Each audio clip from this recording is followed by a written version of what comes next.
segment tonight, according to the Associated Press, Donald Trump says he will not release his tax returns because, quote, there's nothing to learn from them. In the past, Mr. Trump has said he will not make his returns public because he's being audited by the IRS, but the service says nothing prevents Mr. Trump from releasing his tax returns. With us now, Fox Business Network superstar Lou Dobbs. Should he release his returns? My opinion, absolutely not. Why should he turn over his tax returns when he's being audited, A?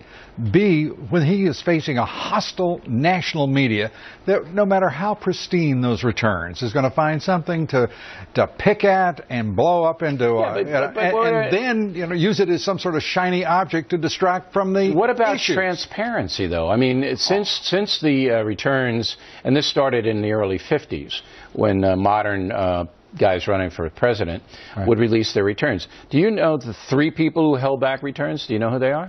3 people who held them back. Who were running for president. Romney. No. Yes, Romney held back. No, he released them, though, eventually under pressure. Okay. Partial. Pretty much all of them. The 3 that held back were Ross Perot. He never gave anything to anybody. Ronald Reagan only gave partial, and Bill Clinton only gave very little. But right now, I mean, people are trying to assess Donald Trump, and, his honesty has been questioned by partisans. I think it would be a good move for him to release these tax returns. I think it's crazy. He's going to be questioned. No, by the way, the partisans are everyone you see in the national media, almost without exclusion. So the heck with them.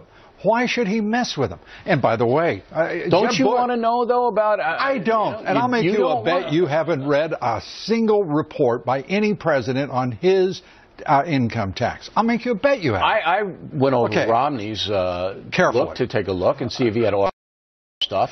But I'd like to know... Did you like Donald the part Trump about the Cayman Islands? He says he is worth this much money, and he's built his campaign on being a successful business person. Sure.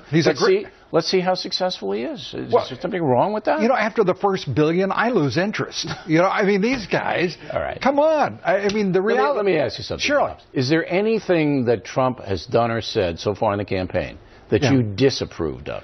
There are a number of things that I would... Well, I'm not going to give them to you. Why not? Because you'd be just like the rest of those guys in the national media. You'd focus on it. Instead of talking about America First foreign policy, instead of talking about border security and free and fair trade. Are you kidding me? You know where I stand on all of those issues. I'm asking you as an analyst. One thing that Trump has said or done. You yourself said it. I am a superstar host of an important broadcast on the Fox Business Network. You are now willing to say one thing. It would be so minuscule amongst the many things, so bright, nothing that he's done or said, impactful that he is proposing. Why would you even be interested in such insignificant things? So, are you one of his VP picks? You know what? You don't. Nothing you will say. He made me promise not to admit that I'm being vetted carefully for the vice president. Now, and Dobbs is an honest guy. I applaud his honesty. But you're going to get hammered. People are going to, how can you analyze this race? How? You and I. There's nothing that he does. If he's Jesus, how can you analyze him? How can I analyze him? Because I have a superior mind that competes, I think, well, at least fairly favorably with your own august eminence. All right, so let's just recap. According to Dobbs, Donald Trump is Jesus. There you go. That's it. There we are. And Jesus never put out his tax returns. Ever. The latter statement I can actually agree with. All right, Lou Dobbs, everybody. Plenty more as the factor moves along this evening.